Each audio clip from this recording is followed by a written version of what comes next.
ሜሬት ፕሮፐርቲስ ከቤተ መንግስትና ከአብሮት ቤተ መጻሕፍት አቅራቢያ ወዳጅነት ፓርክ አጠገብ አራዳ ፓርክ ፊት ለፊት ለደህንነቱ የማያጠራጥር ቦታ ላይ መኖር ይፈልጋሉ? ከፊትና ከኋላ በወዳጅነትና አራዳ ፓርክ የደመቀ ቅንጡ አፓርትመንት በፖስት ቴንሽን ኮንስትራክሽን ቴክኖሎጂ ተጠቅሞ የሚገነባ ከባለ 1 መኝታ እስከ ባለ 3 መኝታ ድረስ እውነተኛ የ30% ቅናሽ የተደረገባቸው ሜሬት ፕሮፐርቲ ባለ 1 መኝታ 49 ካሬ በ3 ሚሊዮን ብር አጠቃላይ ክፍያ፣ ባለ 2 መኝታ 95 ካሬ በ5.9 ሚሊዮን ብር አጠቃላይ ክፍያ፣ ባለ 3 መኝታ 130 ካሬ በ8.1 ሚሊዮን ብር አጠቃላይ ክፍያ። ቀድመው ለሚመጡ ደግሞ ውስን ደንበኞች የማስተዋወቂያ ዋጋ በካሬ 63000 ብር ብቻ። በዚሁ መንደር ውስጥ መዋኛ ገንዳ፣ ጂምናዚየም፣ ደረጃውን የጠበቁ ሰፋፊ ሊፍቶች፣ ምቹና በቂ መኪና ማቆሚያ ቦታዎች፣ ዘመናዊ የደረቅ ቆሻሻ ማስወገጃ፣ አውቶማቲክ ጄኔሬተር የተገጠመለት የከርሰ ምድር ውሃና ለተለያዩ አገልግሎት የሚውል ሰገነትን አካቷል። ለበለጠ መረጃ በ0923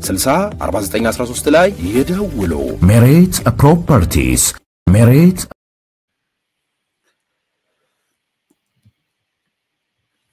የኤርትራው ፕሬዝዳንት ኢሳያስ አፈወርቂ ወደ ግብጽ፣ ጄነራል ባጫ ደበሌ ስለ አሰብ ትልቅ ዱብዳ ነው። እንዲሁም በህዋት አካባቢ በትግራይ የሰማናቸው ያየናቸው መረጃዎች አሉ። እነሱ መረጃዎችም አብረን አያይዘን እናሰነሳላችኋለን በዚህ ክፍል 2 ላይ ማለት ነው። ያው አንዱ የኢሳያስ አፈወርቂ ወደ ካይሮ መሄድ ነው፣ ወደ ግብጽ መሄድ ነው። በብዙዎች ስለሰማችሁት ጆሮአችሁን አላደነቁርም። ባጭሩ ግን የኤርትራው ፕሬዝዳንት ኢሳያስ አፈወርቂ ለ5 ቀናት የሥራ ጉብኝት ወደ ግብጽ እንደሄዱ ተነግሯል። ጉብኝቱ ደግሞ በግብፁ ፕሬዝዳንት ግብዣ መሆኑን ተነስቷል። በዚህም በጉብኝት ላይ የኤርትራ መንግስት እንደገለጸው በቀይ ባህርና በአፍሪካ ቀንድ ቀጠና ባለው ተለዋዋጭ ሁኔታ ውስጥ በአስመራና በካይሮ መካከል ያለው ግንኙነት ሌላ ምዕራፍ፣ አዲስ ምዕራፍ ይከፍታል ተብሎ የ5 ቀን የቆይታቸውን ነው የተሰላላቸው። ሁለቱ መሪዎች ስለ ሁለትዮሽ ግንኙነት መጠናከር እና በአካባቢውና ዓለም አቀፋዊ ጉዳዮች ላይ ይመካከራሉ፣ ይወያያሉ ተብሎ ይታሰባል። አብሮም የግብጽ እንግዲህ ታላቁ ሙዚየምንም ይመርቃሉ። አንዱ ፖይንት ዛሬ በሁሉም ሚዲያዎች እየተላለፈ ያለው ይሄ ነው። ምንድነው አንድምታው? አስተያየት ሰጥበታለሁ። ሁለተኛው የጀነራል ባጫ ደበሌ አስተያየት ነው፣ አነጋጋሪ ሆኖ ያየሁት ማለት ነው። ጀነራል ባጫ በሁለት ጉዳዮች ላይ መልስ የሚመስል ወይም ማጠናከሪያ የሚመስል ነገር ሰጥተዋል። በአንድ በኩል በፓርላማው ጠቅላይ ሚኒስትሩ ያነሱት ሐሳብ ትክክለኝነቱን ለማሳየት ነው ጀነራል ባጫ ያነሱት። በሌላ በኩል ደግሞ ለኤርትራ መንግስት የፕሮፓጋንዳ ክፍል ኃላፊው ለማስታወቂያ ሚኒስትሩ ማለት ነው የማነ ገብረ መስቀል ምላሽ የሚሰጥ ነው የጀነራል ባጫ። ዝም ብለን ሰንጥቀ ነው የምናየው ሳይሆን የጀነራል ባጫን የጠቅላይ ሚኒስትሩን ንግግር ሲደመር የኤርትራው ማስታወቂያ ሚኒስትር የተናገሩትን አንድ ላይ አያይዘው ነው ያቀረቡት። ስለዚህ ምንድነው የኤርትራው ማስታወቂያ ሚኒስትር ያለው? ጠቅላይ ሚኒስትሩ ያሉትን ያው ዋነኛ አጀንዳ ሆኖ ሲተላለፍ ስለነበረ ብዙ ጊዜያችንን ማጥፋት የተወሰነ ሐሳብ እናነሳለን በኋላ። ባጭሩ ግን ጠቅላይ ሚኒስትሩ ያሉት ምንድነው? ይሄ የአሰብ ጉዳይ ተከታታይ ስንሰራበት የከረምን ነው። እንደውም እኔ ስልጣን ከመምጣቴ በፊት ሳነሳው የነበረ ሐሳብ ነው። አንድ ቪዲዮ ፎሪስ ክሬዲት ለአቤቶ ኩቻው ክሬዲት ልስጥና ትላንትና ስከታተል ስለነበረ ወደ ስልጣን ከመምጣታቸው በፊት በ2002 እኔ ከሀገር የወጣው ጊዜ ማለት ነው 2002 መጨረሻ ነው የወጣሁት። በ2002 የሆኑ ጀነራሎች ምናምን ሰብስበው ስለ አሰብ የሚናገሩትን ነገር ሰምቻለሁ። ዘ ፈርስት ታይም የሰማሁት በነገራችን ላይ።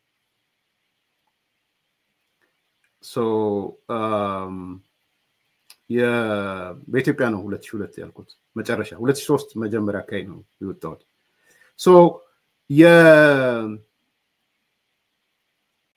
የዛኔ ማለት 2002 ወይ 2003 ማለት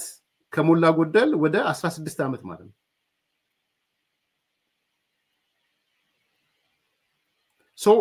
የዛሬ 16 ዓመት የተነገረ ነገር ሐቅና ሳቅ አቤ ቶኪቻው ሲያቀርብ ሰምቻለሁ ክሬዲት መስጠት ፈልጋለሁ የወሰድኩበትን ቦታ ማለት ነው የጠቅላይ ሚኒስትሩ ህልም እንበለው ወይም ቪዥን የዛም ጊዜ እንደነበረ አረጋግጠዋል ቢኮዝ በፓርላማ ንግግራቸው ያነሱት ነገር አለ ምንድነው የሚለው እኔኮ በኢህአዴግ ውስጥ ሞኛ አነሳ ነበር ግን አናት ይንባል ነበር የሚለው ፕሩፍ ማረጊያ ነው እኔ በጣም ገርሞኛል ቪዲዮ መገኘቱ ራሱ ማለት ነው ስለዚህ አንድ እሱ ነው ሁለተኛ ለውጡ ከመጣ በኋላ ለኢሳያስ አፈወርቂ ጥሪ ቀርቦለት ኢሳያስ ከመጣ በኋላ በሚሊኒየም አዳራሽ እኔና ኢሳያስ እንደመር አሰብ እንሆናለን የሚለው ንግግርም እንደ ምክንያት ያነሳሉ ለህዝቡ በሚገባው መልኩ የሚለው ማለት ነው አላስኩትም በጣም ይቅርታ ሂዱና የትላንትና ያቤት ኦክጆን ፕሮግራም እዩት ክሬዲት የሰጠውት ዴሊብሬትሊ ነው ሶስተኛ አሰብ የሄዱትንም እሱንም አይተነዋል በአሰብ አብረው ሁለቱ የሚታዩበት ባህሩ ላይ ማለት ነው ደን አራተኛ ያው ያልሰማናቸው ነገር ቢኖሩም የሳውዲ አረቢያው ስምምነትም ከዛ ጋር የተያያዘ እንደሆነ ነው የሚነሳው ወይም እኛም የነበረን በወቅቱ የነበረን መጃ ሳውዲ አረቢያ ላይ አንዱ ስምምነት ከአሰብ ጋር የተያያዘ ኢትዮጵያ ወደ ከአሰብ እንድትል ልታለማ አሰብን ኤርትራ ደግሞ ባለሀብቶቿ ምኖቿ ነፃ እንቅስቃሴ በኢኮኖሚ እንደሚያደርጉ ኢኮኖሚካሊ ድጋፍ እንደሚደረጉ ነፃ የሆነ እንደ ኢትዮጵያዊ ባለሀብት እንደ ኢትዮጵያዊ ቢዝነስማን እንዲታዩ የሚያደርግ የሳውዲ አረቢያው ስምምነት ከሞላ ጎደል ይዘቱ ያ አይነት ነው ያ ብቻ ሳይሆን በኋላም የሰማናቸው አሁን ጠቅላይ ሚኒስትሩ የተናገሩት የአሰብ ወደብን ለማልማት የተለያየ ከደጋፊ ሀገር ከሚባሉ እንግዲህ ያፈወርቅ ትላንትና ዱባይ ዩኤኢ ናት ብለዋል አንዳንዶች ጣሊያንም አለችበት ይላሉ ኢን ኤኒ ኬስ ከጣሊያንም ይሁን ከዩኤኢ አብረውም ሊሆን ይችላል ሁለቱም ሀገሮች ማልሚያ ማሽኖች መተው ኢሳያስ አልፈልግም ብለው ወደ ዩኤኢም እንግዲህ ወይም ወደ ጣሊያን ወይም ወደ ሁለቱም እንዲሄድ ማድረጋቸው ዩኤኢ ነው ሲባልም ሰማው አንዳንዶች ጣሊያን ብለው ሲያስረዱ ስላየው ነው አፈወርቅ ዩኤኢ ነው ያለን ያኔም ብለዋል በፊት ብለዋል በነገራችን ላይ አፈወርቅ ስለዚህ ይሄ ፕሮሰስ እንደነበረ ከዛ ያ ተስፋ አስቆራጭ እንደነበረ መጨረሻ ላይም ደግሞ ኢቭን የዚህ ሄዶ የኬላዎች እስከ መዝጋት እንደነበረ ኦኬ ጀነሬተር ከጣሊያን ክሬን ከዱባይ የሚል እንዳለ ያነሳው ኤኒዌይስ ብዙ ፕሮግራም ሲሰማኔ ጀነሬተር እና እንትን ዱባይ እና ጣሊያንን ሰምቻለሁ ዩኤኢ እና ጣሊያን ስለዚህ ሁለቱም ሊሆኑ ይችላሉ ብዬ ደግሞ አስባለሁ ያንን ነገር አብሮ ውሰዱት ችግር የለውም ጣሊያንም ቢባል ጣሊያንም ፍሬንድ ሆናለች እንዳየሁት ከጣሊያን ከኤርትራም ጋር እንትናት ዩኤኢ ደግሞ አለች ያም ሆነ ይህ ግን የአሰብ ወደብን ለማልማት እና ኢትዮጵያ እንድትጠቀምበት ለማድረግ ስምምነት መኖሩን የሚያሳይ ነው ምልክቶች ናቸው ይሄ ነገሮች ተነሱ ግን እነሱ ቀረጡት ኢትዮጵያ ለኤርትራ የኤሌክትሪክ አገልግሎት ለምንድነው እንትን የምትጠቀሙት በኤንቫይሮንመንትም ይበክላል ኮስት እንትንም ውድ ነው ታቃላችሁ ኤርትራ ውስጥ ዲዝል ምናምን ነው ያለው ስለዚህ እንደዛ ከምትሆኑ በነፃ ኤሌክትሪፋይ እናርጋችሁ ኤሌክትሪክ እንትን ንስጣችሁ ተብለው የተጀመረውን ነገር እንቢ ብለው እንዳቋረጡትም ሰምተናል ስለዚህ የነዚህ ሁሉ ድምር ውጤቶች በኢትዮጵያ በኩል የአሰብ ፍላጎት መኖሩን የሚያሳይ ነገሮች ነው የተነሱት ያ ብዙ ርቀት እንደተከሄደ ምናልባት አንዳንዶቹን ያልሰማናቸው ነው በፓርላማ ይሰማሉ ኬላ ምናምን እናቃለን እኔ እንደውም በጣም ማረሳው ነገር አይ ዶንት ኖ አጫዎቻችሁ ከሆነ አላቅምና ልገራችሁ አይ ዶንት ኖ ድጋሚ ከሆነ ይቅርታ ልጠይቅና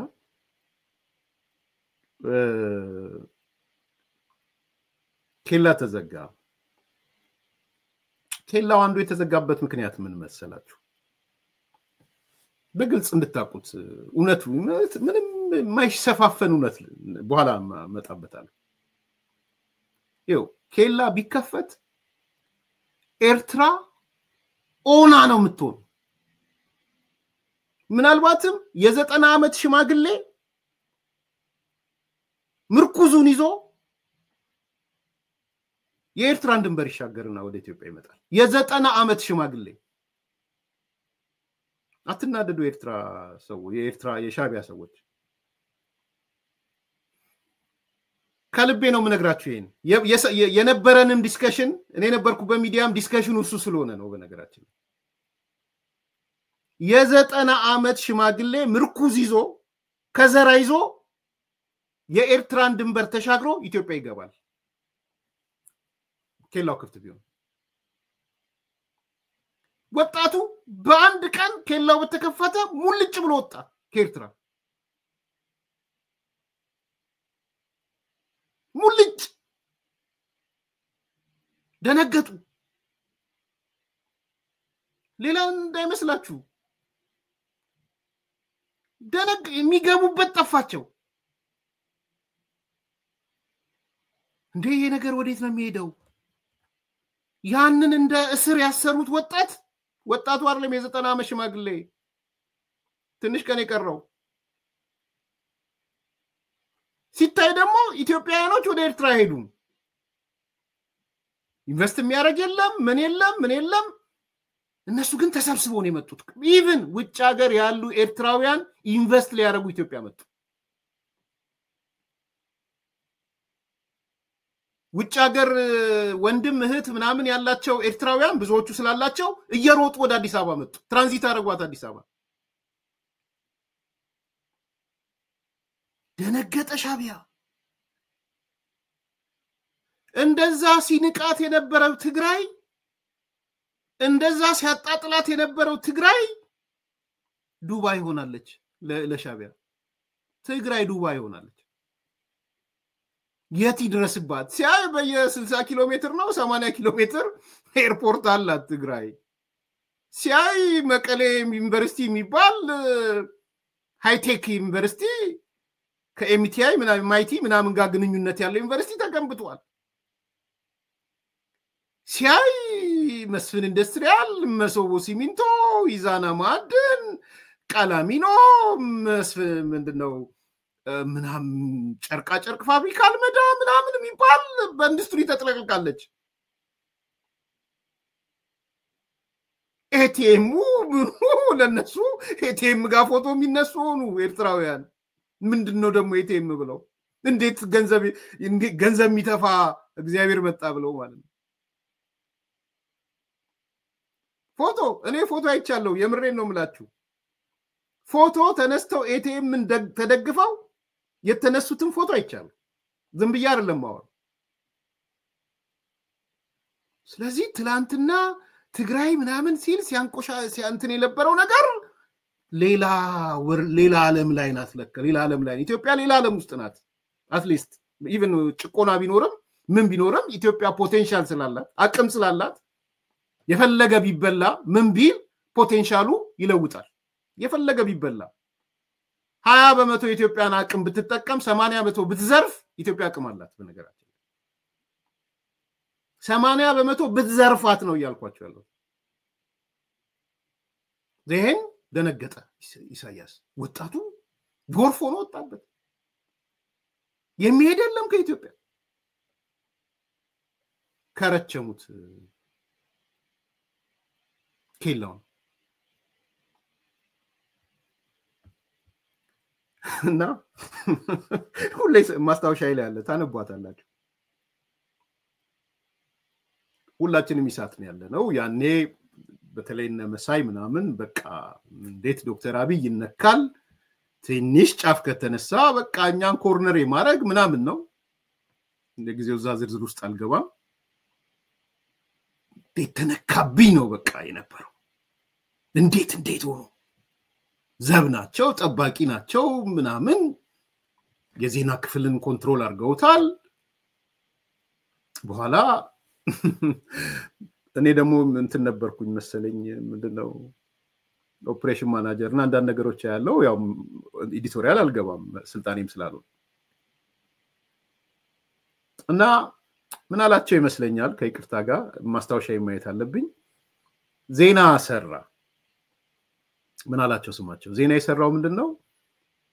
ኬላ ተዘጋ የሚል ዜና ነው የጽሁፍ ዜና የሰራው ኬላ ተዘጋ ነው ዜናው ኬላ በርግጥም ዜናው ኬላ ተዘጋ ነው በነገራችን ላይ እዛ አንባቢው አሁን ቀደም የጠቀስኩላችሁ ሰዎች ናቸው አንባቢዎቹ ዜና አንድ ሰው ይጽፋል ሊያነብ ይችላል ያ ዜናውን ታየና እንደኛማ ተዘጋ ብለን መስራትማ ሌላ ነገር ነው የሚፈጥረው ተዘጋ ማለት የለብንም እና ምን ይባል ከሁለት ሳምንት በኋላ ይከፈታል በታሪክ እኮ ነው የምነግራችሁ ኬላ ተዘጋው ዛሬ ምንም የሚታወቅ ነገር የለም ይከፈት አይከፈት የኢሳት ዜና ግን ከሁለት ሳምንት በኋላ ኬላው እንደሚከፈት ተጠቆመ የሚል ዜናው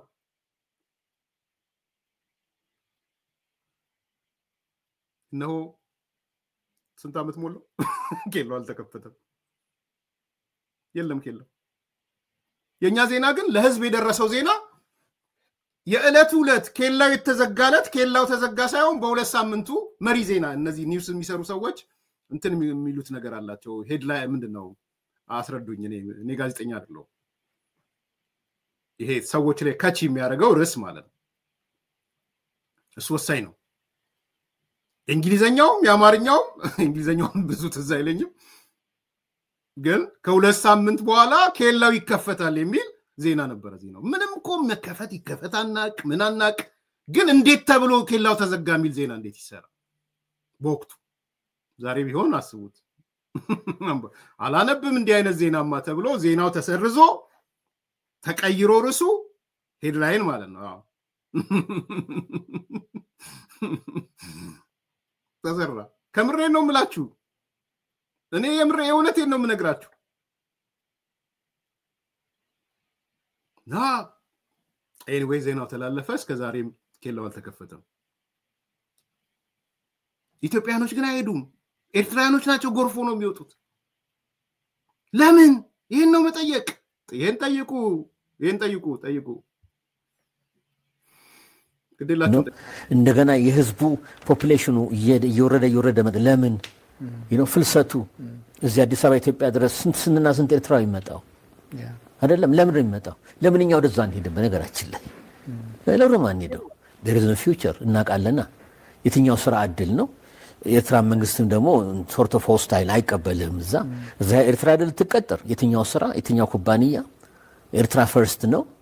አስበው ስለዚህ የኛ ሰው የመን አሻግሮ በሊቢያ አድርቆ የሚያሳዝን ነው ወይ ሳውዲ ተለመደውን ቺፕ ሌበር ይሸጣል ያው ውሃ ተነባሪ እየተበላ የሚያሳዝን ነው ህይወትን ያጣል እንጂ ለምንድን ነው ወደዛ ፍሎ አንሄደው አንሄድማ ተስፋ የለውም ለምን የመሬት እንደዳለን ስርዓት ላይ ተቀጥሮ ይሰራሉ ተላለ ኤርትራኖች ለምን እዚህ ይመጣሉ አንድም ነፃነት ነው ሁለትም በኢትዮጵያ ከቤተሰባቸው ጋር ለመቀላቀል ድልድይ አድርገው ነው የሚጠቀሙት ቦሌ ቆመ ማየት ነው በየቀኑ ሊትራሊ በፋሚሊ ሪኢንቴግሬሽን ፕሮግራም ወደ ስዊድን ወደ ጣሊያን ወደ ለንደን በርከት ያለው የኤርትራ ዲያስፖራ ባለበት ሀገራት በደንብ ነው ኮርተ ነው በቦሌ የሚሄዱት በስደተኝነት እዚህ መጥተው ኢትዮጵያ መንግስት አልከለከለም እኛ አልከለከለም እሰይዱ ይቀላቀሉ ግን ፍሎ እንደ ሄሞሬድ ደም እያለቀ ነው ያገር ባዶን ያሮጊትና ሽማግሌ የጻናት ሀገር እየሆነ ነውና ያ ሁኔታ የተጀመረው ያኔ ነው ለማለት ነው ፖሊሲው 34 አመት ያው ነው ፖሊሲው ያተኮረው ምንድነው ሀገሪቷን እንደ ጋሪሰን ስቴት አድርጎ ጠምደ ብቻ መጠበቅ ነው ልክ ነፃ እንዳልወጣ አድርገ ኢትዮጵያ ተቀብሎታል ኤርትራ ነፃ ናት ወደ ኢኮኖሚ መቼ ነው የሚዞሩት አብሮ መኖር ያስፈልጋል ተጋግዞን ሀገራት የሚያድጉት የኢትዮጵያ ኢንፍሉዌንስ ወደዛ ራብ ያረገ ነው ግን ያን ደሞ እንዳይገባ መከላከል ሁኔታ ሁሉ አለ ስለዚህ ማየት ያለብን ሰፋ አድርገን ፖርት is how you use it ለጥያቄ መልስ ነው ቢኖረንማ አላልከው ቢኖረንማ ታምር ነው ብዙ ነገር እንሰራበት ነበር ለዚህም እኮ ነው ጭንቀት ውስጥ ይወደቅ ነው በዚህ ሬት ኦፍ ዴቨሎፕመንት እና ግሮት ያለ ጥርጥር ያስፈልገናል የራሳችን ምንለው ይሄ እንግዲህ በጡጫ በመንሳም በሰላማዊ መንገድ ሆኖ ኮንትራክት በለው በሊዝ ሆኖ ባንድ በሰላማዊ መንገድ ምናርጋው ምክንያት ነውና ለምን ስትደም ምክንያት አለው ዩናይትድ ኔሽን እንክሎስም ሆነ ዩናይትድ ኔሽን ብዙ ሪሰርች ተደርጎበታል ላንድ ሎክ ሀገራትና አክሰስ ያላቸው ኢኮኖሚክ ድጋት ይታይ ከጅቡቲን ጀምራ እየወረደ ለምን ፍልሰቱ እዚህ አዲስ አበባ ኢትዮጵያ ድረስ እንደገና የህዝቡ ፖፑሌሽኑ እየወረደ ለምን ፍልሰቱ እዚህ አዲስ አበባ ኢትዮጵያ ድረስ ስንት ኤርትራዊ ይመጣው አይደለም ለምን ይመጣው ለምንኛ ወደዛ አንሄድም በነገራችን ላይ ለምን አንሄደው there is no future እናቃለና የትኛው ስራ አድል ነው ኤርትራ መንግስትም ደግሞ ሶርት ኦፍ ሆስታይል አይቀበልም እዛ ኤርትራ አይደል ተቀጠር የትኛው ስራ የትኛው ኩባንያ ኤርትራ ፈርስት ነው አስበው ስለዚህ የኛ ሰው የመን አሻግሮ በሊቢያ አድርቆ የሚያሳዝን ነው ወይ ሳውዲ ተለመደውን ቺፕ ሌበር ይሸጣል ያው ውሃ ሰነባሪ እየተበላ የሚያሳዝን ነው ህይወትን ያጣል እንጂ ለምንድነው ወደዛ ፍሎ ማንሄደው አንሄድማ ተስፋ የለው ለምን የመሬት እንደዳለን ስርዓት ላይ ተቀጥሮ ይሰራል ጠይቁ የሻቢያ ፕሮፓጋንዲስቶች የአማራ ጽንፈኞች ከሻቢያ ጋር የተጣበቃቸው ኢሳያስ የምትሉ አሁን የህዋት ጽንፈኞች ይሱ ምናምን አሁን የጀመራ ኢሳያስ ጽምዶ የምትሉ የትግራይ ልጆች ለምንድን ነው ኤርትራ ማይሄዱት ጠይቁ ለምንድን ነው ኦፍ ኮርስ ሀገራቸው ነው ኢትዮጵያ አዲስ አበባ ሀገራቸው ናት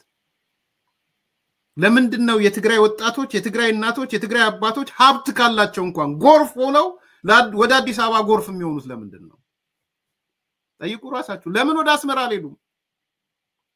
የትግራይ ባለሀብቶች የትግራይ ወጣቶች የትግራይ ምናምኖች እናንተ ጽምዶ እንደምትሉት ለምን ወደ ኤርትራ ወደ አስመራ አልሄዱም እናንተ ትሄዳለ እንዴ ፈትለወርቅ ከነ ወንድምሽ ታላቅ ወንድምሽ አረም ትሄጁ ፍሳ መጁስ ዛርለም ትሄደው ለምን አንተን ተከትሎ ለምን አልሄዱም ለምን ወደ አዲስ አበባ በሚሊዮን የሚጠጋ ሀገራቸው ስለሆነ ነው አቃለው እሱ ለምን ነው ኤርትራውያን ወደ ኢትዮጵያ ጎርፍ የሚሆኑት ኢትዮጵያውያን ደግሞ ለምን ነው ወደ ኤርትራ የማይሄዱት እስቲ ጠይቁ ራሳችሁ እነዚህ የሻቢያዬ የምትሉ ኢሳያስዬ የምትሉ እስቲ ጠይቁ ይሄ ነው አያችሁ ህሊናን ካልሸጥ ታቃዋለህ እኔ የኢሳት ቆይታዬን ከምኮንንበት ግለሂስ ካወረድኩበት ነገር አንዱ ይሄ ነው በግልጽ ነው የተናገርኩት በግልጽም ነው የጻፍኩት ታነቡታላችሁ በግልጽ መሰረታዊ ስተት ሰርቻለሁ በየማምነው እሱ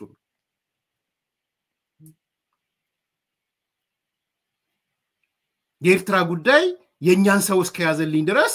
ጸረ ዲሞክራሲ ምን ቢሆን ችግር የለም ብዬ የኖርኩት ብቻ ሳይሆን አደባባይም ተከራክሬያለሁ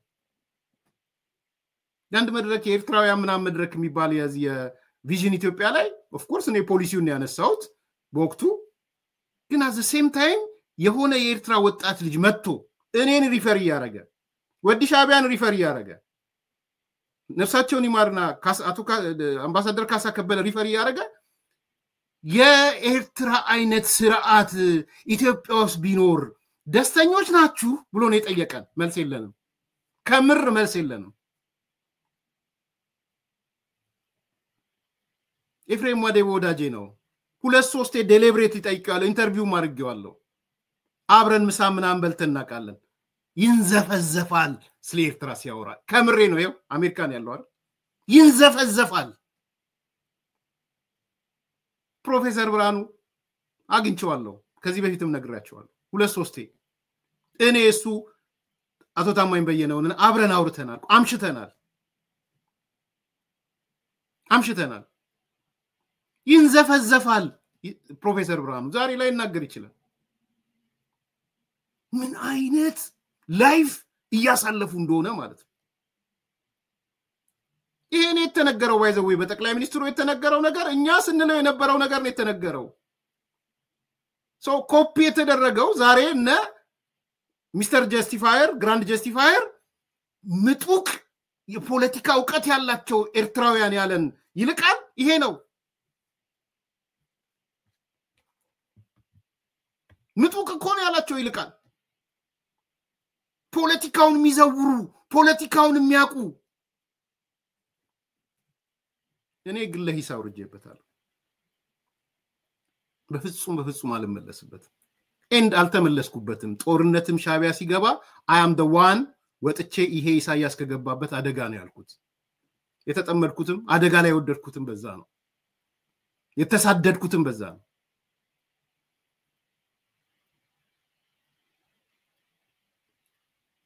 ስለዚህ ይሄ ግልጽ መሆን አለበት ለምንድነው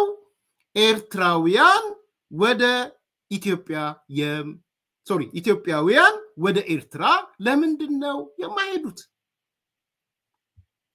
ተጋሩ ለምንድነው ወደ አስመራ የማይሄዱት ያማራ ኃይሎች ያማራ ባለሀብት ያማራ ምናምን ለምንድነው ወደ ኤርትራ የማይሄዱት ለምን ዱባይ ለምን ሳውዲ አረቢያ ለምን ይመርጣሉ ለምን የመን የፈረሰችው የመን ለምንድነው የኦሮሞ ልጆች አባዱላ ባለፈው ሲያነሳ ነበር ለምንድነው ሳውዲ አረቢያ የመረጡ የባሌ ሮቤ ልጆችን ሳያቸው አገኘዋቸዋል አባዱላ ጀነራል አባዱላ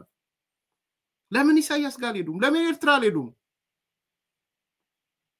ያንድ ብር ጥያቄ ነው ይበዛው ያንድ ብር የኢትዮጵያ አንድ ብር ጥያቄ ነው ዋጋ ለመስጠት ነው የኢትዮጵያን አንድ ብር የሚሊዮን ዶላርም የሚሊዮን ምናምንም አይደል የአንድ ብር ጥያቄ ነው የጥያቄ is not $1 አንድ ብር ግልጽ ስለሆነ ማለት ነው ስለዚህ ይሄ የባዶ ኩፈሳ የሌለህን ነገር የሌለህን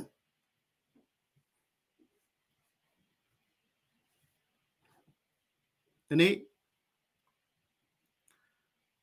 የዛሬ I don't know 8 አመት ምናምን ነው 9 አመት የሆነ ሰው ግንቦት 7 ውስጥ ወይም እዛ አካባቢ ያሉ ሰዎች ስለ አሰብ ሄደው ወደ 30 ገጽ ስቶሪ ጽፈው ሲመጡ ከአሰብ ሄደው ነው በአካል ያን እንግዲህ ድንበር ሜለን በግንቦት 7 ይሄ ግንቦት 7 ምናምን ምንድነው አንድ ይሄ እንትን ምናምን የነበሩ ሰዎች ናቸው ጽሁፉን ያነበብኩ እኔ አሰብን አላቃት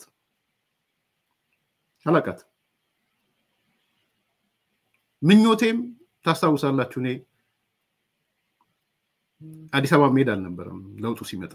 ከረን ሄዳለሁ ነው የሆነ ያዘጋጀሁት መጽሐፍ ስለነበር እዛ ላይ ጨርሰዋለሁ ግን የአሰብን ጽሁፍ ጽፎ መጣ የሆነ ሰው ስሙን አልነግራችሁም ለዚህ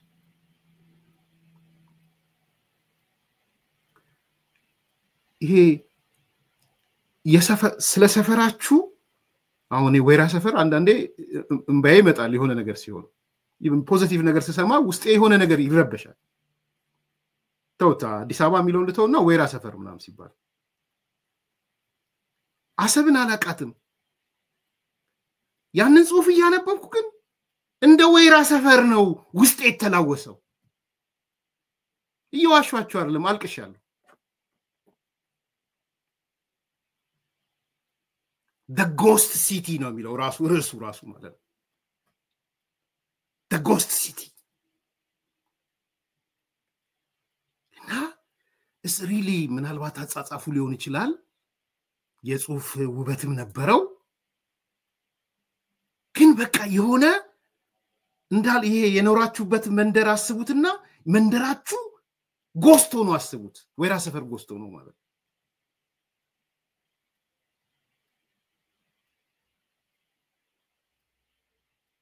ስለዚህ ያ ፊሊንግ ነው ያለኝ አሁን ጠቅላይ ሚኒስትሩ መቸለት አሰብ ሄድኩኝ እኛ 1.5 ሚሊዮን ቤቶች ለመገንባት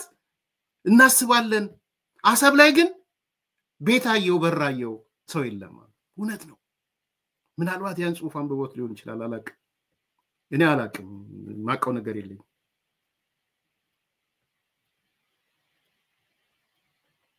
ባለቤቱ ከፈቀደልኝ እንትን እለዋለሁ የመጽሐፊ አካል አደርገዋለሁ ከፈቀደልኝ በቃ ትደነግጣላችሁ አዲስ ኮምፓሶች በጣም ነው የምትደነግጡት እንዴ ለካ ምድረ በዳ መሆን ይቻላል ሰው በሰው በክፋት ምድረ በዳ ማድረግ ይቻላል ለካ ሰው ሰራሽ ይሄ እኮ እግዚአብሔር ሰራሽ እኮ አይደለም ፈጣሪ ያረጋው አይደለም አሁን ምናየው ፈጣሪ ፍርስርስ ያረጋት የዚህ ኮሎምቢያ ምናምን ወይም የዚህ ኤሪከን ምናምን ነው አይደለም የክፉ አመራር ክፉ ሊደርሺፕ መጥፎ ሊደርሺፕ ለካም ጋስት ሲቲ መፍጠር ይችላል ይሄ ነው ያየሁት እንዴት ይሄ ነው ይቀየር የተባለው አይናቸው ደም የቀለበው ባዶ ኦና ቤት ይቀየር ስለተባለ ይነቃቃ ስለተባለ የሳት ልጅ አመድ ስር አሰብን አሰብ ያረጉት አባቶቻችን ዛሬ የነሱ ልጆች ባንዳዎች ናቸው ወደገራችን የሳት ልጅ አመድ ያልኩት እሱ አሰብ በከሌ ዘመን ተብሎ ህይወቷ ምንዋ የሚወራላት ያቺ አሰብ ዛሬ ጋስት ሲቲ ሆናለች የጀግኖቹ ልጆች ደግሞ የኢሳያስ አገልጋይ ሆነዋል ባንዳ ሆነዋል እሱን ያልኳችሁ ቅድም እሳት እና አመድ የእሳት ልጅ አመድ ያልኳችሁ እሱ ያማል ይሄ ሰው ሄዶ ምን ተሰምቶት እንደሆነ አላቅም መቼም የፈረደባት ኢትዮጵያ ብሎ ምክንያት እንደማይሰጥ ተስፋ አረጋለሁ ምክንያቱም ኢትዮጵያ እንዳይባል የዛሬ 7 አመት 6 አመት እናነቃቃት አሰብን አርጋት ሲባል ፍቃደኛ አልሆነም ኢሳያስ ፍቃደኛ አልሆነም እና ወደ ነበረበት እንመልሳት ሲባል ዶክተር ታደሰ ብሩ የጻፈውን ጽሁፍ አይቻለው ሰሞኑ ፊል አረጋለሁ እሱንም ጽሁፍ አይቼ ያንን ጽሁፍ ደግሞ ቢያነበው ምን እንደሚሰማው ዶክተር ታደሰ ብሩ አላቅም የትምህርት ብልጅ ታዘጋጅ ግን አሁን በቅርብ የጻፈውን ጽሁፍ አንብቤዋለሁ ስለ አሰብ የጻፈው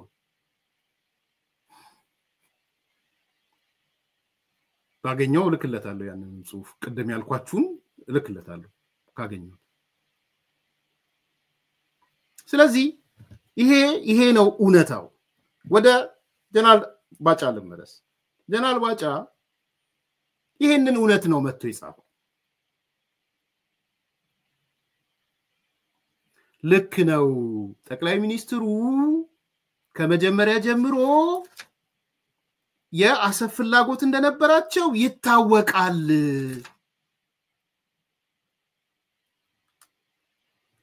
ይታወቃል ያሰብ ወደብ ጉዳይ አዲስ አጀንዳ አይደለም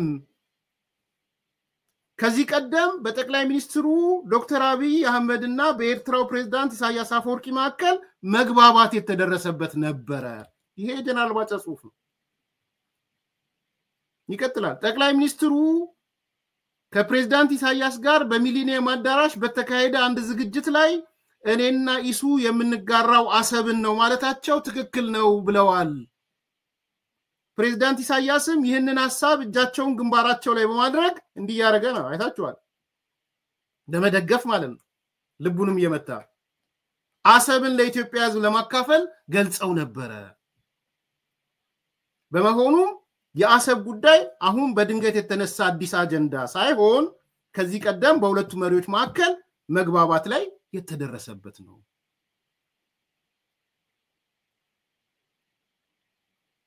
አሰብ በአሻጥር የተወሰደ የኢትዮጵያ ሀብትና ቅርስ ነው እቺናት የምታሳብዳቸው አይቻቸዋለሁ ባጫ ጀነራል ባጫ አሁን ለሁለተኛ ጊዜ ሙርኮ የተጠባበክ ነው ምናምን በቃ ይሁን ያፈጀ ታሪክ አሲፍ ያልተማረኩ ይመስል አንዳንዶቹ ደግሞ መማረክ ወንጀል አይደለም በወታደራዊ ፕሮሰስ ውስጥ በነገራችን እና ማክኔን የተማረኩ ወታደሮች ናቸው የአሜሪካ ጀግኖች ናቸው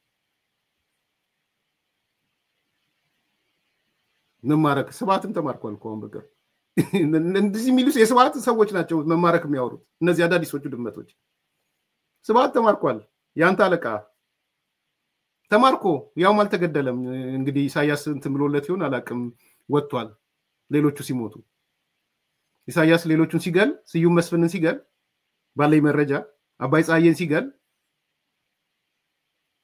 አባይ ጻየን ስዩም መስፍንን ሲገል ስብሃትን አልገደለም ያኔ የነበራቸው ኮንትሮል ስለነበረ ማለት እሱም ሌላ ጊዜ ሌላ ታሪክ ነው እሱ ተውት ግን ተማርኳል ስብሃት የምርኮ ታሪክ ይሮጠ መተ ይሆነ in any case እኔ አሁን ጀነራል ባጫን ለመከላከል አይደለም በቂ መከላከያ ቁመናለው በራሳቸው መሄድ ይችላሉ ትልቁ ነጥብ ግን የአሰብ ባሻጥር የተወሰደ መሆኑ በቃ ይሄው እስቲ ሌሎች እስቲ አሁን ትላንት አሰብ የሆነ አሚን እንደ ፖለቲካ ፓርቲ እንታነሱ ሰዎች እስቲ ጀነራል ባጫን ውጡና ክሰሱት እስቲ ለይ እንዳልኩት ነው በፊትም ቢሆን ጦርነት አልደግፍም በጦርነት ምክንያት የሚመጣ አንድ ሰሞን ጦርነት ይመስለኝ ነበር እንደሱም በየተናግሬያለሁ ግን አሁን ያለው ሂስቶሪካል ነገሮች ታሪኩንም ቁጭ በየ በተለይ ያለፉት 6 ወራት ትልቁ ስራ ያረኩት ይሄንን ነው በነገራችን እኔ ልንገራችሁ every 3 months አንድ ነገር እንደ ኮርስ ነው ማውጣው የዚህ 3 ወር የዚህ 4 ወር ስራዬ በዚህ ጉዳይ ላይ ስፔሻላይዝ ማድረግ ነው ፐርሰናሊ ለራሴ ነግረዋል ከዛ ዶክመንት ነው ማሰባሰብ ያለፉት 6 ወራት እንደ 2 ኮርስ የወሰድኩት በህዋትና በሻቢያ ላይ ነው ጽምዶ ላይ ነው ያተኮርኩት ከ10 ምናምን በላይ መጽሐፎች ከ20 ምናምን በላይ አርቲክሎች አንብቤያለሁ ቪዲዮዎች አይቻለሁ አሁን በግልጽ ልናገር የማየው ነገር ቫልዩ አድ የሚጨምርልኝ አዳዲስ ዕውቀት አለ እንዲህ ነበር እንዴ ለካ እንዲህ ነው ምናምን ብዬ ሁሌ የሚጨምርልኝ ነገር አለ ከልቤ ነው ምነግራችሁ ሰሞኑን ለምጽፈው ስለዚህ አምስተኛው የህዋት ጀነሬሽን ወደ ፊፍዝ ወደ አምስተኛው ትውልድ ሽብርተኝነት እንዴት እየገባ መሆኑን ሪፈር ለማድረግ እና ማስታወሻ ጽፍ ኦልሞስት ከ10 ምናምን በላይ መጽሐፍ ሪፈር አድርጌያለሁ ያለ ማፈር ነው የምናገረው ከልቤ ነው የምናገረው ምንም ያረኩትን ነገር እናገራለሁ የተመለከትኩት ነገር በሙሉ ለምሳሌ ከዚህ ከአሰብ ጋር የተያዘ ከተለያየ ነገር ጋር የተያዘ አንዳንድ ጉዳዮች ላይ ሐሳቤንም አቋሜንም እንደፈትሽ ነው ያደረገኝ የፕሮፌሰር አስራት ቪዲዮ አላየሁትም ነበር አሁን ነው ያየሁት በቅርብ ጊዜ ዛሬ ሁላችንም መጠየቅ ያለብን ፕሮፌሰር አስራት ወልደየስ የፕሮፌሰር አስራት ወልደየስ ልጆች እነማን ናቸው ብላችሁ ነው መጠየቅ ያለባችሁ በነገራችን ላይ ጠይቁ ይሄን ከአሰብ ከምናምን ጉዳይ አንፃር ዶክተር ያዕቆብ 2 ጊዜ ያነበብኩት አሁን አሰብ የማን ነው ቪዲዮአቸውን እየሄድኩ ተከታተልኩ ድሮ አቴንሽን አልነበረኝም ከዛ የጠየቅኩት የዶክተር ያዕቆብ ልጆች እነማን ናቸው ብዬ ነው የጠየቅኩት እነማን ናቸው ነይልቃል ናቸው የዶክተር ያዕቆብ አልጋወራሾች እና አቶ ልደቱ ናቸው ዛሬ ላይ ነው ስለ ዛሬ ነው ማወራው ወይስ እነ ጀነራል ባጫ ናቸው በግልጽ እንነጋገር ወይንስ እነ ፊልድ ማርሻል ብርሃኑ ጁላ ናቸው እነ ጀነራል ተሾመ ናቸው ወይ ማን ነው ልጅ የፕሮፌሰር አስራት ልጅ ማን ነው የዶክተር ያዕቆብ ልጅ ማን ነው ከዚህ ኮንቴክስት ነው የተነሳ ያለው ከሌላ ፖለቲካል ልዩነት ሊኖር ይችላል ስለዚህ ዘመኑ ወደድንም ጠላንም የደም ጉዳይ ካልሆነ በስተቀር ደም ምን ያህል እንደ አላቅም የፕሮፌሰር አስራት ደም ኤይሁን ቢሁን አላቅም የዶክተር ያዕቆብ ደም ኤይሁን ቢኦ አላቅም ግን የዶክተር ያዕቆብ ሐሳብ የፕሮፌሰር አስራት ሐሳብ ዛሬ በስልጣን ላይ ያለው መንግስት ያራመደው ይሄ ነው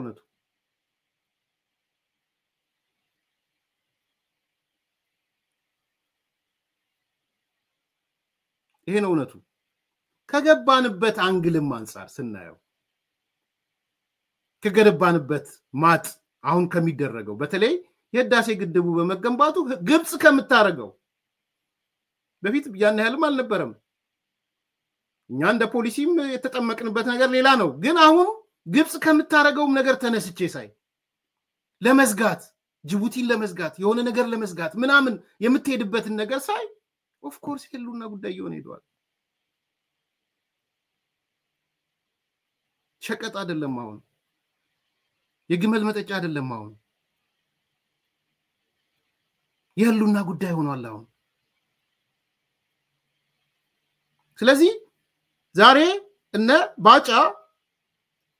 አሰብ ባሻጥር የተወሰደ የኢትዮጵያ ሀብትና ቅርስ ነው ሲሉ ህጋዊ ምክንያት አላቸው ታሪካዊ ምክንያት አላቸው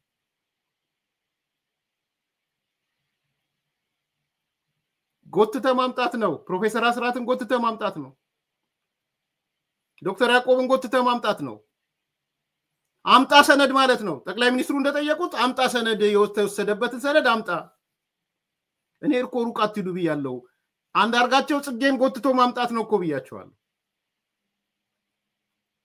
አንዳርጋቸው ሌላ ቦታ እንዳትሄዱ አቶ አንዳርጋቸው ጽጌ ለዚህ ሁነኛ ምስክር ናቸው መጽሐፋቸውን በአደባባይ ወጥተው እስካላቃጠሉት ድረስ አቶ አንዳርጋቸው ነፃ ያልወጣ ነፃ ውጪ ላይ እዚህ የታተመ የዛሬ 7 ዓመት 8 ዓመት የታተመ መጽሐፍ ላይ እኔ ጋር ባለቤት ሆንኩ ያለኝ መጽሐፍ ምን ይላል በህግ አልሄደችም ይላል ያቶ አንዳርጋቸው ጽጌ መጽሐፍ ነው እኔ አይደለም ሁለት ታጣቂ ኃይሎች መወሰን አይችሉም ይላል ያቶ አንዳርጋቸው ጽጌ መጽሐፍ ይሄው የተናገርኩ ነው አደባባይ በፍጹም ህወሓትና ሻቢያ የኢትዮጵያን የባህር በር የማጣጣት ፋንታ መወሰን አይችሉም የኢትዮጵያ ህዝብ ያልተሳተፈበት ነገር አይቻልም አቶ አንዳርጋቸው ጽጌ መጽሐፋቸው በገጽ ነው አንጥቻ ያሳየዋችሁ ስክሪንሻት አድርጌ ነው ስክሪንሻቱን ያያችሁት ተውት ዶክተር ያዕቆብን ተውት የቪዲዮን የፕሮፌሰር አስራትን በህይወት ያለው ዛሬ ባንዳ የሆነው የባንዳዎች አለቃ የሆነው አቶ አንዳርጋቸው የጻፈልን መጽሐፍ ይሄንን ነው የሚለው ስለዚህ ጀነራል ባጫ ፕሩፍ ለማድረግ የሞከረውና የመጣው በአንድ በኩል ንግግሩስ ነበረ በጠቅላይ ሚኒስትሩና በፕሬዝዳንቱ ኢሳያስ መካከል ስምምነቶች ነበሩ እውነት ነው ቀጥሎ ደግሞ እርማችሁን አውጡ አሰብ ባሻጥር የተወሰደ የኢትዮጵያ ሀብትና ቅርስ ነው እዚህ ላይ መደራደር መነጋገር መወያየት ነው እኔ ውሳኔን ታቀላችሁ ኢሳያስ በህይወት ይያለ አስፈላጊ ነው ብያለሁ ኢሳያስ መሄድ አለበት ዛሬ ጨንቆት ወደ ግብጽ ሄዷል እስቲ እንደሚያዋጣው እናያለን አንዳንድ ሰዎች ጥያቄ ስታነሱ ነበር ሄዶ ከግብጽ ጋር ተደራድሮ አሰብን ሊሰጥ ይችላል ኢሳያስ እንደዛ አይነት አይደለም አይመስላችሁ እኔ አይመስለኝም እንግዲህ if I were እንትን ከተሳሳትኩ ስተቴን ወስዳለሁ ምክንያቱም ነገም ከነጎዳም ይሄ ሰውዬ የኤርትራን ህዝብ የሚጎዳ ነገር ነው የሚያስበው እንጂ የኤርትራን ህዝብ የሚጠቅም አይደለም እና አይመስለኝም ለኤርትራ ሄዶ ለግብጽ ሄዶ አሰብን በሊዝ ሊሰጣት ምናምን ሊሰጣት ወይ ምናምን እንደዛ አላስብም ዘን ግብጽ ደግሞ ተሸክማው ልትቀመጥ አይመስለኝም ግንና እንዴ ከሆነ ደግሞ እስቲ ግብጽማ ጠላት ናት ኤርትራ ግን ጠላት አይደለች የሚሉትና ይልቃል ምን እንደሚሉ እናያለን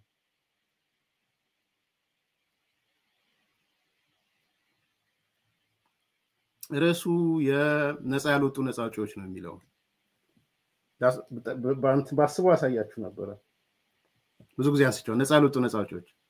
ከነገጹ ነግራችኋለሁ ሌላ ቀን ስለዚህ የነባጫ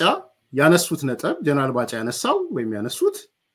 እነዚህ ነገሮች ስምምነት ውስጥ መኖራቸውን የሚያመላክት ብቻ ሳይሆን የህግ ጥያቄ የሞራል ጥያቄ ወዘተ ጥያቄዎች ተነስተዋል ይሄ አንደኛው ነው ዶክመንት የለም የሚል ነገር ተነስቷል። ዱብዳ ነው፣ ትልቅ ዱብዳ ነው። ይሄ ትልቅ ዱብዳ ነው። የበፊቱንና የአሁኑን አንደርስታንድ እንዲገባን ለማድረግ ወደ ኋላ እየፈተሽን መመላለስ ግድ ይላል። አግባብነት ባለው ሁኔታ ነው፣ ዝም ብሎ ለመመላለስ ሴክስ አይሆን እና እርግጥ ነው 30 ዓመት ውጊያ ተደረገ። መጨረሻ ላይ በምን ተጠናቀቀ? መሀል ሀገር ያው ቲፒኤልኤፍ በስልጣን በመቆጣጠር ያው ሻዕቢያ ወይም ቲፒኤልኤፍ ጋር አንድ ሆነው የሚንቀሳቀሱት እንደ አንድ ሳንቲም ገጽታ ሁለት ገጽታ ሆነው ያም ያን ያዘ ይሄም ያዘ ግንኙነታቸውን ጀመሩ። እንግዲህ ማወሰነው እንዴት ተወሰነ የሚለው ላይ እኔ ትንሽ ለኢትዮጵያ መንግስት ቢሄቪየሮች መናገር እፈልጋለሁ። ኢምፔሪያል ነው፣ ዴካደንት ነው፣ አድሃሪ ነው የሚለው እንትን እላለሁ። የፈለገው ሊባል ኢኮኖሚክ ሲስተሙ ፖለቲካል ሲስተሙ ሊሆን ይችላል። ነገር ግን በነጻፊ ትእዛዝ አክሊሉ ጊዜ ከሳቸውን በፊት ጻፊ ትእዛዞች ወልደ ዮሐንስ ጻፊ ትእዛዞች መኮንን ነው ምትላቸው በሙሉ ኢትዮጵያ የሚገርም አይነት ሰነድ አያያዝ ዘዴ ያላት የካቢኔ ውይይቶችና ውሳኔዎች በሙሉ አሁንም አሉ። እዚህ ጉዳይ ላይ ግን የለም። ስለዚህ መንግስት ለመንግስት ነው ያደረገው ወይስ ሊበሬሽን ፍሮንት ብሎ ራሱ የሚጠራው መንግስት ተቆጣጠረው? በፓርቲ ደረጃ አቋም ወስዶበት ቀደም ሲልም ኤርትራ ነጻነት እናውቃለን በሚል ነው በዛ ደረጃ ነው የተቋጨው የሚለው ትናንት ራሱ ትልቅ ዱብዳ ነው በጠቅላይ ሚኒስትሩ የተነገረው። ማለት በግልጽ ነው የተቀመጠው። ምንም ነገር ፈልገን አጣን ነው። አትሊስት አንድ ነገር መኖር ይጠበቃል አይደለም እንዴ? አላገኘ ራሴ አውስ ሾክድ አትሊስት አንድ አይነት ካቢኔ ፎርመር ፕራይም ሚኒስትር ተሰብስበው በቃ እሳ በተመለከተ እንዲያርገናል ለዩናይትድ ኔሽን እውቅና እንዲሰጣት ወሰንን። ኦኬ ጠቅላይ ሚኒስትሩ በመሩት ስብሰባ ደብዳቤ ይጻፍ አንድ ነገር ማስረጃ ነው የለም። ስለዚህ በምን ደረጃ ነው የተደረገው? ፓርቲው ራሱ ቲፒኤልኤፍ ተቀምጦ ነው የወሰነው ብቻውን? ፍታ ኮምፕሊ ጉዳዩ ኢትዮጵያን አይመለከትም ነው? ለህዝቡ ቀርቧል? አልቀረበም። መቅረብ አይገባውም? ይገባዋል። ሴንሲቲቭ ኢሹ ነው አይደለም? ሴንሲቲቭ ኢሹ ነው። የብሔራዊ ደህንነትና የአንድ ሀገር ህልውና አፌክት ያደርገዋል፣ በደንብ ያደርገዋል። በነገራችን ላይ በዚህ ብቻ አይደለም። እነ ፕሮፌሰር አስራት እንደው የመሳሰሉ ሰዎች እነ ዶክተር ያዕቆብም ከዛ በኋላ ሌሎችም እኮ በምን አይነት ሁኔታ የሚለውን ስብሰባው ላይ እኮ ፕሬዝዳንት ኢሳያስ አፈወርቅ አካባቢ ተቀምጠዋል መሰለኝ ፕሮፌሰር አስራት ያነሱት ይሄንን ነው። እንዴት ነው ኢትዮጵያ ያለ ውሃ በር የሚለው ነገር በቁጣና ባልሆነ ሁኔታ ነው ምላሽ የተሰጠው። ምን ማለት ነው? ግልጽ ነው አይደለም? በዛ አላበቃም። የኤርትራን ጉዳይ ማንሳት በተለይ ከ91 እስከ ያው ዲፋክቶ ነፃ ሆነ ኤርትራ ራሷን ችላ 93 ደግሞ 2 ዓመት ቆይታ ሬፈረንደም ከተደረገ ዲጁሬ በህጋዊነት ካገኘች በኋላ ስለ ኤርትራ ጉዳይ ነው ሀበር ጉዳይ ማይጠየቅ አይነክ የነበረ ጥያቄ ነበር። ዩኒቨርሲቲም አካባቢ የተሞከረው ጥያቄ በምን እንደተጠናቀቀ እናውቃለን ሁላችን። 42 ወጣትና ጎምቱ መምህራን የተባረሩበት አንዱ ምክንያት የዚህ ቂም በቀል በለው እልህ በለው ምን አገባችሁ በለው የኤርትራን ጉዳይ ማንም የማንሳት እኔም በተወሰነ መልኩ እንደምናውቀው ማይነሳ ጉዳይ ነበር ስለ ኤርትራ አይደለም። ሚዲያው ለምሳሌ ኢትዮጵያ ውሃ በር ያስፈልጋታል ማይነካ ጉዳይ ነው። እንደ ጸረ ሰላም እንደ ጸረ ኤርትራ አንድ ያነሳው አካል ያነሳው ግለሰብ ተማረም አልተማረም ገበሬም ሆነ ፕሮፌሰር ሆነ ማይነካው ይሄ የሚያሳይ ምንድነው ጉዳዩ ላይ ምንም እንደ ኳራንቲን የተዘጋበት ሁኔታ ነው። ይሄ ሆኖ እንዳለ የ91 እስከ 97 ያቺ ሾርት ተርም ባጭሩ ለማቅረብ ይሄ እፍፍ የተባለበት የፍቅር ጊዜ ነው በሁለቱ መካከል ባንድ መጓዝ ባንድ ማለት እሱ ጥሩ ነው። አሁንም ወንድሞቻችን ኤርትራን ምን ችግር አለው? ግን ከልክ በላይ የሆነ ግንኙነታችን ደግሞ ይሄ ዝም ብሎ እንትን አይደለም። ኢትዮጵያ እኔ ጋራ ኤርትራ ግን የብቻ ሆነች። ኢትዮጵያ ውስጥ ያለ ምንም ሪስትሪክሽን ኤኒ ኢኮኖሚክ ኢንትረስት ያለው ኤርትራዊ ቢዝነስማን ለምን ሰሩ አይደለም ይስሩ። ግን ፌር ነው ወይ ነው ጥያቄው? ለምን the other side one sided ነው። ኢትዮጵያ ሄዶ የኢትዮጵያ ነጋዴ ቢዝነስ ይከፈታል ያለምንም ስጋት። ኤርትራ አስመራ ገብቶ ወይ የተለያዩ ከተሞች ሄዶ ሾፕ ከፍቷል፣ ፋብሪካ አቋቁሟል፣ ባንክ ከፍቷል። ሆርን ፋብሪካ የሚባል ባንክ ታውቃለህ? መጨረሻ ልክ ልልስ ነው። ማን ነው እስቲ አንድ ምሳሌ አንጣልኝ። ኤርትራ ሄዶ ኢትዮጵያን ቤዝድ ኢንትረስት ግሩፕ የሆነ ቢዝነስ ኮሚኒቲው እዛ ይሰራ። እዛ ኦፍ ሊሚትስ ክልክል ነው። ይሄ ነበር ቁጭትም በኢትዮጵያኖች መካከል ይፈጥር የነበረው። ምን አይነት አሰራር ነው? አታንሱ፣ ዝም በሉ፣ አላየንም፣ አልሰማንም አትናገሩ ኢትዮጵያ ውስጥ ደግሞ ኢትዮጵያ ተበደለች አንፌር ሆነ ፕራክቲስ አለ ኢሊጋል ሆነ ዶላር መዘርዘር ሁሉ ነበር በግልጽ ሱቆች ነበሩ ኤምባሲው ኢንቮልቭ የነበረበት በጊዜው ያን ካነሳ ጋዜጠኛ እናንተ ታውቃለህ ደርሰምም ላደርትም ትችላለህ ብዙ እርምጃ የሚያስወስድበት ሁኔታ how dare you በመንግስት ባለስልጣናትና በመሪው ፓርቲ ጥያቄ የሚያስነሳ የነበረበት ሁኔታ ነው ዝም በሉ የፈለጉትን ያርጉ የሚል ሁኔታ ነበር ስለዚህ ይሄ ራሱ ትክክል ነው ወይ is it a relations between two sovereign countries ጥርጣሬ ውስጥ ይከታል ማበማ ኢንፍሉዌንሰር ወድቋል በተጨማሪ ደግሞ የማንን ኢንትረስት ይከላከል ነበር ዳዘር ሳይድ እኮ ምንም ነገር የለም ስለ ኤርትራ ምንም ትንፍሽ አትልም እዛ ሜዳ ትንቀሳቀስም እዚህ ግን የለም ሌላ ደግሞ የሚያሳይ even Eritrea as a new young nation ነፃ ወጣች ፋይን ስትንቀሳቀስ ማልኮ ኢትዮጵያ really ካልረሳን በስተቀር በጊዜ የነበሩ ጀብሃ በላቸው አልዋህድ በላቸው ለተለያዩ ተቋሚ ፓርቲዎችና የሚደግፉ ኢትዮጵያ ውስጥ በደርግም ጊዜ ለአመታት የኖሩ ሰዎች ነበር እነሱ ራሳቸው እየተለቀሙ ሲወሰዱ አንዳንዶችም አሳሲኔት ሲደረጉ ምንም ነገር የለም የኤርትራ ኢንተለጀንስ መዋቅር ኢትዮጵያ መጥቶ መዋቅሩን መረቡን ጥሎ ሲንቀሳቀስ የራሱ እስር ቤት ኖሮ ሲንቀሳቀስ ሰው ሲጠፋ እስከ ህይወት መጥፋት ድረስ ምንም ነገር ትንፍሽ የለም ይሄ ነው እንግዲህ ኢትዮጵያ ቁጭት ያኔ ሁሉም ሚገባ ገብቶት ምን አይነት ነገር ነው የሚል ደረጃ ነው በዚህ አይነት ሁኔታ ነው ውሳኔ ተደረገው ልጅትመት ውሳኔ መደረግ ይገባው ነበር አይደለም ከዛሬ ጀምሮ ኤርትራ ኢትዮጵያ አሰብ ስላላስፈልጋት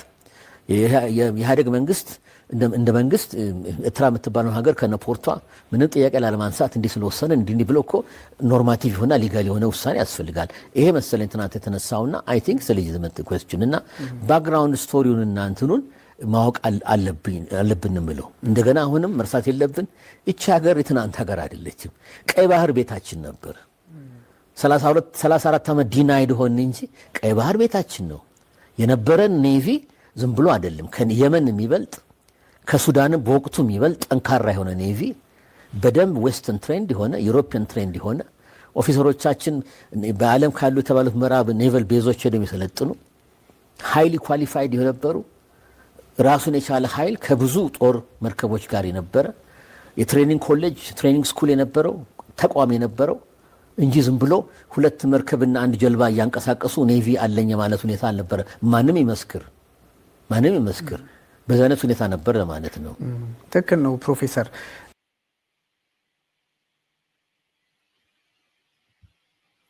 በጣም ነው የምናመሰግነው ፕሮፌሰር ብሩክ ኃይሉ እየፈለኳቸው ነው ለማግኘት ካገኘዋቸው ይዣቸው መጣለው በሰዎች እየፈለኳቸው ነው እንግዲህ ይሄ ነው ማለት እኛ ከምንናገረው አንዳንዴ ፕሮፌሰሮቹ ምኖቹ የሚናገሩትን እንድሰሙ ነው አሁን እሳቸው ከተናገሩት ውስጥ አዲስ ኮምፓስ ያላነሳው ሐሳብ አለ በተከታታይ ቀናት ያልነገራችሁ ነገር አለ የሻቢያ መዋቅር ኢትዮጵያ ውስጥ ገብቶ ምን ሲያደርግ እንደነበረ ዛሬ እኮ አደባባይ እየወጣው እየተነገረን እኮ ነው በኋላ ሰማዋለሁ ብዬ ነው እንጂ አቶ ገብሩ አስራት የህዋት ስራ አስፈጻሚ የነበሩ የትግራይ ሊቀ ክልል ፕሬዝዳንት የነበሩ ሰው ምን ይያሉ ነው አሁን የኢትዮ ኤርትራ ጦርነት ወቅት እንደዛ እሳት ባለ ጦርነት ወቅት ስብሃት ነጋ ስልክ ከኤርትራ ባለስልጣናት ጋር ይደዋወል ነበር ኃላፊነት ጎሏቸው የሚናገሩ አይመስለኝም አቶ ገብሩ አስራት ተቃለ ይሄ እኮ ሁሉ ነገር ይጨርሰዋል የኢትዮጵያ ወጣቶች ያለቁት ወጣቶች የተደዋወለ ስልክ አቶ ስብሃት ታዲያ ላይሆን ነው እንዴ ይሄ ነው በደንብ እንድታዩት የምፈልገው ነገር ማለት ነው አንዱ መጽሐፍ ያነበብኩት ያለውት የአረጋይ በርሄ መጽሐፍ ነው የዶክተር አረጋይ በርሄ እሳቸው የሚሉት ነገር አለ መጀመሪያ ስንወጣ ለዲሞክራሲ ነው የወጣ ነው ማግበት ነው ምናምን የሚባለውን ስናቋቁም ማግቤት መሰለኝ ማግበት ወር ምናምን ታክቲካሊ ነው ብሔርተኝነትን የወሰድነው እንጂ በኢትዮጵያ አንድነት ላይ ጥያቄ አልነበረንም ይላሉ ዶክተር አረጋይ በርሄ እንግዲህ የህወሓት መስራች ማለት ነው ማግበት የምትባለውን ከመሰረትም በኋላ ታክቲካሊ ብሔርተኝነት በአጠቃላይ ግን አገራዊ ኢትዮጵያዊነት ነበረ ትግላችን ይላሉ ከዛ በኋላ ስብሃት ነጋና አቶ መለስ ከገቡ በኋላ ግን ተቀየረ ህወሓት ምትባል መጣች ሌሎች መጡ ተቀየረና ኤርትራን ሉዓላዊና የኤርትራን ቅኝ ግዛት የመቀበል አጀንዳ ከዛ በኋላ ነው የመጣ ይላሉ እንግዲህ ይሄ የዶክተር አረጋይ በርሄ የህወሓት መስራች መጽሐፍ ነው ያው ጉዱን ስትዘከዝጉት ትደነግጣላችሁ አንዳንዴ እንደው ሪሰርች ለሚያደርግ ሰው የሚያስደነግጥ ነገር ነው የሚያገኘው አሁን ጠቅላላ የህወሓት የትግራይ ሰው ላትወቅሱ የምትችሉት ህወሓት ውስጥ ያለውን እንዲህ አይነት ነገር ሲሰሙ ያኔ ፋሽን ነበር ደርግን መቃወም ምን መቃወም ስለዚህ በብሔርተኝነትን እንደ ትግል ስልት ወስዶ እንደ ታክቲክስ ወስዶ አገርን ግን ኢትዮጵያ ሚል ከነበረ እነ ዶክተር አረጋይ በርሄ እነ ስብሃት ሲገቡ እና አቶ መለስ ሲገቡ ሲቀየር ምንድነው አያችሁ ሶ ከዛ ጀምሮ ስትመጡ እና አቶ መለስ በተለይ አቶ ስብሃት በግልጽ እኮ ነው የወጣው ኤርትራ ላይ አንድ ነገር የሚደረግ ከሆነ ብሎ ነው የወጣው ዛሬ እነ ጀነራል ዮሐንስ ምርጡ መጽሐፍ ቁጭት ያለበት መጽሐፍ ምንድነው ይያልን ያለው እስከ 40,000 የሚጠጋ የትግራይ ወጣት ለኢሳያስ ለሻቢያ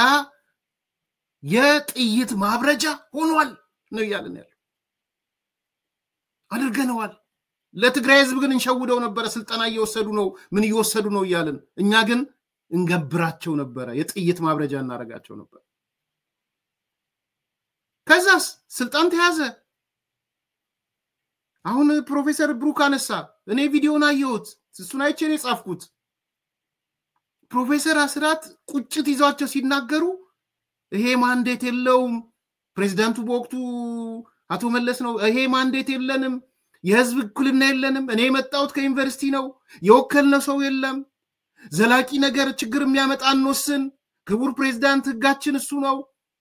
እባክዎት የሐሳብ ጉዳይ መወሰን አንችልም ኢትዮጵያን የባህር በር ማሳጣት አንችል ይለማመጣሉ ማን ፕሮፌሰር አስራት ማንዴት የለንም ሽግግር መንግስቱ ማንዴት የለውም እርሶ ፕሬዝዳንቱም ተናግረዋል በዘላቂ ጉዳይ ላይ ማንዴት የለንም ብሎ ሽግግር ነው ከዛስ ኢሳያስ እዛው ፕሮፌሰር አስራት ያ ይሄ ሙራይ ክርክርህን እዛ ትምርት ቤት መከራከር ትችላለህ ይሄ ጉዳይ በጦርነት ተፈቷል በጉልበት ተፈቷል ነው ያለን ባይዘው ኢሳያስ አዎ እኛም አሁን የምንለው ጉልበት በጉልበት ስለተፈታ የጉልበት ጥያቄ በጉልበት ይመለሳል እሱ ከሆነ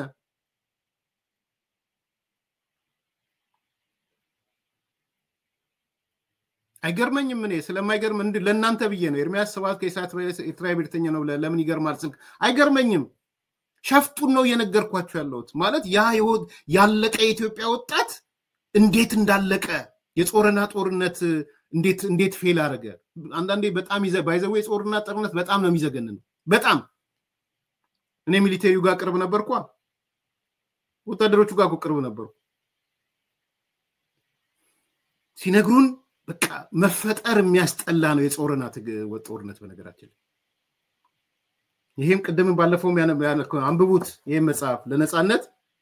የተከፈለ መስዋዕትነት የብርጋዴር ጀነራል አበበ ገረሱ አንብቡት ባድመ ላይ የነበሩ ሰው ናቸው ጀነራል አበበ ገረሱ ታውቃላችሁ ኤርትራ ሄዱ ናቸው አሁን የኦሮሚያ ክልል ጸጥታ ክፍል ምክትል ኃላፊ መሰሉ ምን አይነት ሸፍጥ ተሰርቶ እንደነበረ ታነቡታላችሁ ፖለቲካ ሸፍጥ ነው ግን ሸፍጡ የፖለቲካ ሸፍጥ ነው የነበረው ስለዚህ የነዚህ ሁሉ ድምር ምንድነው የሚያሳየን እነ ፕሮፌሰር አስራትን በጉልበት ብሎ ያላቸው ኢትዮጵያ ተቀምጦ ባይዘው እኔ በቃ ኢሚዲየትሊ ወሰንኩት የሽግግር የተባለው በቃ የሻቢያ ሽግግር ነበር የነበረ ሻቢያ ሽግግር ነው ምንም ጥያቄ በሌለው የሻቢያ ሽግግር ነበር የነበረው እንደፈለገ ኢሳያስ የሚደነፋበት አንዴ ትግርኛ ያወራል አንዴ እንግሊዘኛ ያወራል አንዴ የሆነ ነገር ሐሳብ እንድትገልጽ ባክ በእንግሊዘኛ ተናገር ሰው አቃል ሌሎ አላቶ መለስ ተንደላቆ ይናገራል ምን አገባችሁ ይያለ ተወስኗል እሱ ወታደራዊ መፍትሄ ተሰጥቶታል ከዛ ባሻገር ባለው ጉዳይ እንነጋገር ነው የሚለው ስለዚህ ጉልበት ነበር የነበረው ማለት ነው ይሄ ነው አሁን እውነቱ ይወጣ ያለው እንዲህ አይነት እውነቶች ናቸው እየወጡ ያሉት። ይሄ ደግሞ መግፋት ያስፈልጋል ብዬ ነው ማምነው። በለጠ ሙላ ከ30 ደቂቃ በፊት ሚኒስትሩ በለጠ የጻፈውን እያነበብኩ ነበር። አይ ቲንክ መልስም ለዶክተር ደሳለኝ የተከበሩ የሰጠ ይመስለኛል። ዶክተር በለጠ ወይም ሚኒስትሩ የቴክኖሎጂ ሚኒስትሩ የባህር በር ጉዳይ የሚነሳው እንደ ሀገር መውጫ መግቢያ ስላጣንና ስለታፈንን አይደለም። የወደብ ክፍያ ስለበዛንም ብንም አይደለም። የህዝብ ቁጥራችን ብዙ በመሆኑም አይደለም። 10 ድስት ስለተጣደ ወይም ስላልተጣደም አይደለም። የሰማነው ዶክተር ደሳለኝ 10 ድስት ስለተጣደ ወይም ስላልተጣደም አይደለም። መውጫ መግቢያ አጣን ብለን የላሙ ወደብ ወይንም ፖርት ሱዳን ይገባናልንም አላልንም። ኒውዮርክ ወይንም ኬፕ ታውን ወይም ሌላ ይገባናልንም አላልንም። ይልቁንም አሰብን ጠቅሰን የባህር በር ይገባናል የምንለው አሰብ የኢትዮጵያ አካል ስለሆነች ብቻ ነው። አላግባብ ከኢትዮጵያ የተወሰደ ስለሆነ ሉዓላዊነትን ያላረጋገጠ የሽግግር መንግስት በተናጠል ውሳኔ አሳልፎ የሰጠው ስለሆነ ተገንጣይና አስገንጣይ ተባብረው በአንድነት የፈጸሙት ታሪካዊ በደል ስለሆነ ነው። የአሰብን የኢትዮጵያ አካል አለመሆንና የማንቀበለውና የአሰብን የኢትዮጵያ አካል አለመሆንን የማንቀበለውና አሰብ ተፈጥሮ የኢትዮጵያ ባህር በርነቱ ዳግም ሊረጋገጥ ይገባል የምንለው። ይህን ጥያቄ ለማንሳትም ይሁን እንደ ሀገር በዚህ ጥያቄ ዙሪያ ለመታገልና ጥያቄውን ለማስመለስ ከዚህ የተሻለ ጊዜ ካሁን ቀደም ነበረ ወይ? አይመስለኝም። ለዚህም ብዙ ምክንያትና ሰፋ ያለ ትንታኔ ሊቀርብበት ይችላል ብሎ ሚኒስትሩ ዶክተር በለጠ የዶክተር ደሳለኝ የቀድሞ የፓርቲ አጋር ይሄንን ጽፏል። አሁን ከ40 ደቂቃ ወደዚህ ነው። ከዛ በተረፈ ረጅም አልሄድም። የህዋቶች የጦርነት ዝግጅት አለ። የህዋቶች የጦርነት ዝግጅት በጣም ፈጣን በሆነ መንገድ ነው እየተካሄደ ያለው። በደረሰኝ መረጃ አክሱም ላይ የተገኙት የህዋት ጀነራሎች የአካባቢውን ህዝብ የሃይማኖት አባቶችን ሁሉ ጠርተው ማን ነው የሚባለው ይሄ ዱባይ ቤት ያለው ዘራፊው ማን ነው ስሙ ጀነራል ምግበይ እሱ ጠርቶ ለጦርነት ተዘጋጁ ብሏቸዋል።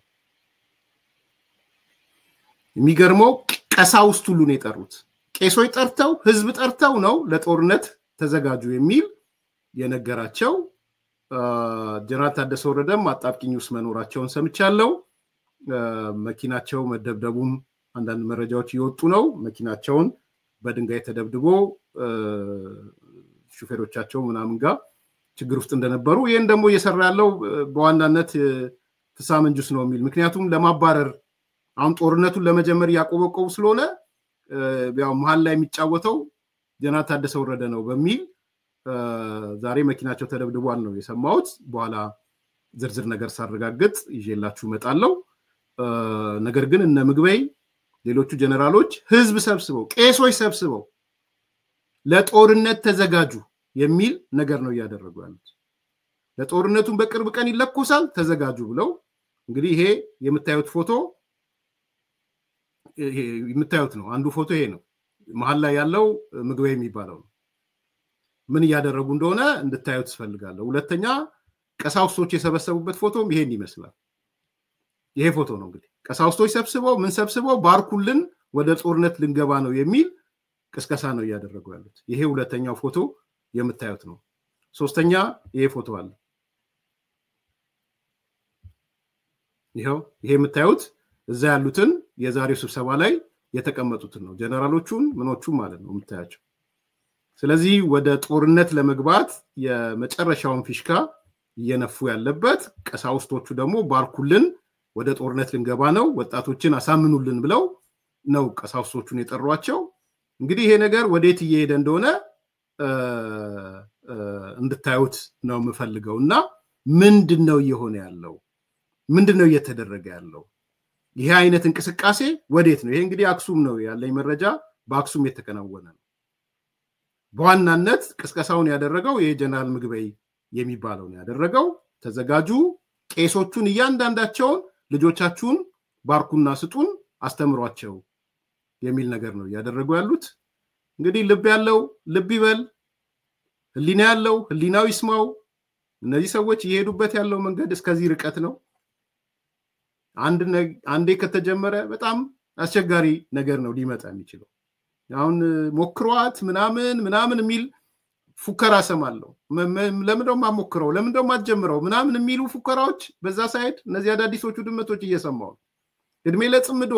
ገደል ልትገባ ነው ምናምን እያለ እየሰማው እንዲህ አይነት ደግሞ መረጃዎች ነው እየወጡ ያሉት። ስለዚህ እኔ በተለይ የትግራይ ልሂቃን ልብ ያለው ልብ ይበል እንደሚለው ሳዲቅ ጋዜጠኛ ሳዲቅ ልብ ያለው ልብ ይበል የሚል ማሳረጊያ ነው ማሳረግ መፈልገው። እንዲህ አይነት የጦርነት ዝግጅት ያዋጣል ወይ የሚል መሰረታዊ ጥያቄ ጠይቄ በጥያቄ እንዳልፈው ነው ፈልገው። አድማጭ ተመልካቾች ላይክ አድርጉ፣ ሰብስክራይብ አድርጉ፣ ሼር አድርጉ። መልካም ቀን። ሜሬት ፕሮፐርቲስ ከቤተ መንግስትና ከአብሮት ቤተ መጻሕፍት አቅራቢያ ወዳጅነት ፓርክ አጠገብ አራዳ ፓርክ ፊት ለፊት ለደህንነቱ የማያጠራጥር ቦታ ላይ መኖር ይፈልጋሉ? ከፊትና ከኋላ በወዳጅነትና አራዳ ፓርክ የደመቀ ቅንጡ አፓርትመንት በፖስት ቴንሽን ኮንስትራክሽን ቴክኖሎጂ ተጠቅሞ የሚገነባ ከባለ 1 መኝታ እስከ ባለ 3 መኝታ ድረስ እውነተኛ የ30% ቅናሽ የተደረገባቸው ሜሬት ፕሮፐርቲ ባለ 1 መኝታ 49 ካሬ በ3 ሚሊዮን ብር አጠቃላይ ክፍያ፣ ባለ 2 መኝታ 95 ካሬ በ5.9 ሚሊዮን ብር አጠቃላይ ክፍያ፣ ባለ 3 መኝታ 130 ካሬ በ8.1 ሚሊዮን ብር አጠቃላይ ክፍያ። ቀድመው ለሚመጡ ደግሞ ውስን ደንበኞች የማስተዋወቂያ ዋጋ በካሬ 63000 ብር ብቻ። በዚሁ መንደር ውስጥ መዋኛ ገንዳ፣ ጂምናዚየም፣ ደረጃውን የጠበቁ ሰፋፊ ሊፍቶች፣ ምቹና በቂ መኪና ማቆሚያ ቦታዎች፣ ዘመናዊ የደረቅ ቆሻሻ ማስወገጃ፣ አውቶማቲክ ጄኔሬተር የተገጠመለት የከርሰ ምድር ውሃና ለተለያዩ አገልግሎት የሚውል ሰገነትን አካቷል። ለበለጠ መረጃ በ0923 60 4913 ላይ ይደውሉ። ሜሬት ፕሮፐርቲስ ሜሬት ፕሮፐርቲ